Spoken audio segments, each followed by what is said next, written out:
जमलेल्या माझ्या तमाम हिंदू बांधवांनो, भगिनींनो आणि माता,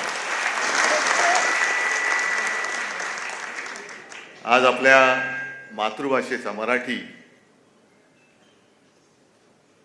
आता दिन म्हणायचं म्हणजे हा एकच दिवस असतो, पण आपण सगळेजण अस्सल मराठी बोलणारे मराठी आईची मुलं आहोत. त्याच्यामुळे आपल्यासाठी रोजच मराठी भाषा दिन असलाच पाहिजे. मराठी भाषा दिन किंवा मराठी भाषा ही असलीच पाहिजे. एक अप्रतिम कार्यक्रम आपण आज अनुभवला.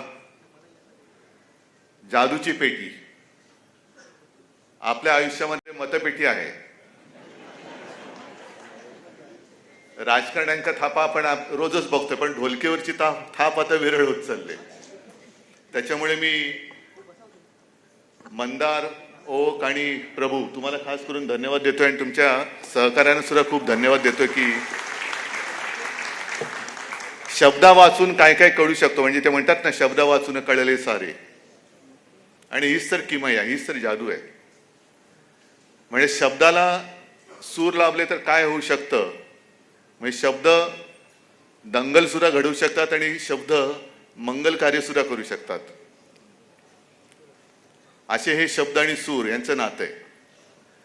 आणि पेटी म्हटल्यानंतर मला ती पेटी काही नवीन नाही आहे, कारण माझे काका श्रीकांतजी त्यांना मी लहानपणापासून पाहत आलेलो. पेटी घेऊन बसायचे, त्यांच्यासमोर सगळे दिग्गज त्यावेळेला शोभा गुरटू यायच्या, बरेच खूप मोठे मोठे गायिका घरी यायचे. आणि विशेष म्हणजे त्यांनी ते मोहम्मद रफी यांच्याकडनं मराठी गाणं जे गाऊन घेतलं, ते मराठी गाणं मोहम्मद रफीना उच्चार नीट कळावे म्हणून त्यांनी उर्दूमध्ये लिहून दिलं होतं. काकांना उर्दू सुद्धा अप्रतिम लिहिता वाचता यायची.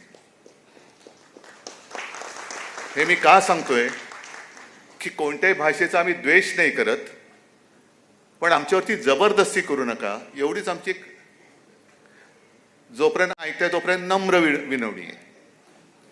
दीपकजी, तुम्ही म्हणालात बोलता बोलता की माझा राग आला तरी चालेल. हल्ली मला पवारांचा राग नाही येत, पण तुम्ही मराठीसाठी बोलतात आणि शिवसेनेचा जन्मच मराठी माणसाच्या न्याय हक्कासाठी लढणारी संघटना म्हणून झाले. त्याच्यामुळे मराठीसाठी आम्ही दोघं भाऊ एकत्र आलो. आता मुख्यमंत्री त्याचं क्रेडिट घेत आहेत. 2 बंधूंना मी एकत्र आणले.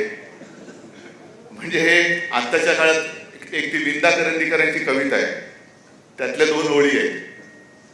लढवून बांधवाना संहार साधणारा गीता खुशाल सांगे, इलाज काय त्याला. म्हणजे आधी भांडवायचं, भांडणं लावायची आणि मग आम्हीच सगळं केलं. भावाभावात भांडणं लावायची, संवाद घडवायचा आणि मग गीता सांगायची. उपयोग काय त्याचा, इलाज तरी काय त्याला. बरं, जसं आम्हाला दोघांना भावानं एकत्र आणलं, तसं आता तुम्ही तिकडे पण काही एकत्रीकरण करतात का?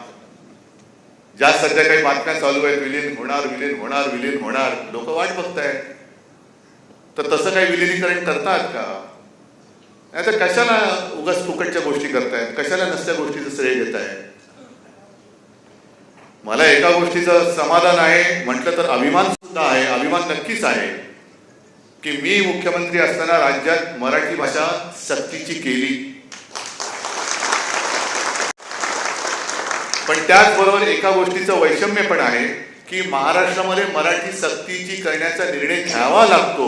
याचं मला एक खेद सुद्धा आहे की सक्ती कशाला पाहिजे. महाराष्ट्र म्हटलं तर मराठीच असली पाहिजे, पण ते मी केलं. आता त्याच्यानंतर काल सुद्धा पुन्हा म्हणजे यांची सवय काय की जुनं दळण हे दळत बसायचं आणि एवढं दळायचं की लोक शेवटी ते खरं मानायला लागतात. हिंदीची